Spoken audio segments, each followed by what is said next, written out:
Right, we're going to go straight to Rockhampton, where James Ashby from One Nation is standing by to have a chat to us. James Ashby, thank you so much for your time tonight. Hi. Can you tell me what went wrong for One Nation?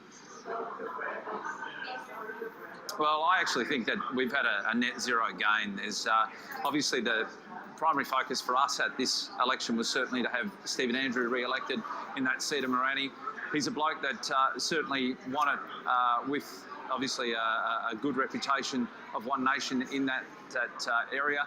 He's retained that seat because of the work that he's done, and obviously One Nation have put a lot of effort into putting campaign material into that electorate. I think we've done well for Stephen to keep the seat of Morani. Yeah, no doubt. You must be very happy with Stephen Andrew staying in Parliament.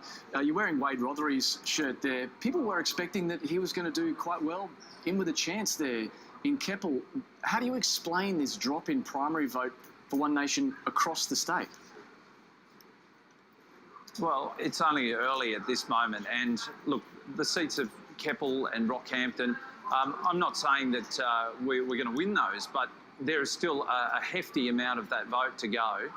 We know that 960,000 people postal voted, of which we're finding out today through the Electoral Commission or late this afternoon that there could be as many as 30% of those rejected because they didn't have the second signatory on them, the witness signature. So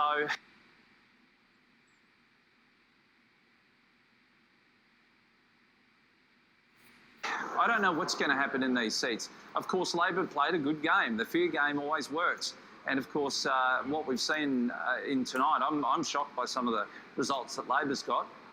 It appears on the surface that we've taken a bit of a haircut in some of our votes. But I just think that the fear got the better of people. And when you say fear, what are you talking about? Played that card right up to the very end. COVID fear.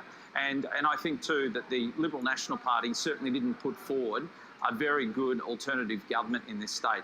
I think also something that needs to also be identified here, we have lost in every single regional market across this state media. And I can't tell you how many local media have just evaporated from these markets. Rockhampton, Gladstone, Mackay, they've all lost their newspapers. So people, the only news they've had is from Brisbane, and that has just been one massive fear campaign. What we need to see is newspapers back in these regions. I can tell you right now, without the newspapers, these local markets have had nothing to go by apart from Brisbane news. And do you think Pauline Hanson could have done more, could have campaigned more and turned this result around? Well, I think Pauline campaigned very heavily, at least for 3 months. I've been on the ground with her, and I can tell you right now we've done more than 15,000 kilometres just in the car alone, let alone the amount of flights that we've had to go and do in certain areas as well. Again, it comes down to the fact that you and the media don't have the resources. Now, the ABC whinges all the time that it doesn't have enough funding to go and do crosses from regional parts of this state. You've got all the money down there in South East Corner. Well, it's the same for all the commercial networks. They haven't got the resources. So I think that's part of the problem. One Nation has always traditionally done very well in the regions. You've had no cameramen. There's no snappers for newspapers out there. There's bugger all journalists. You're lucky they don't even have offices anymore. You've got journalists working from their dingy little corner cupboard in their house. That's what we're dealing with in regional Queensland.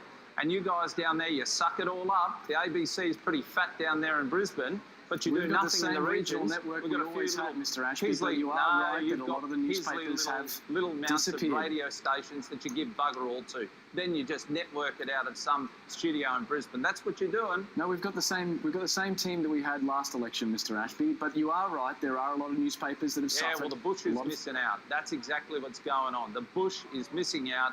And I tell you what, under this Palaszczuk government, they're going to miss out even worse.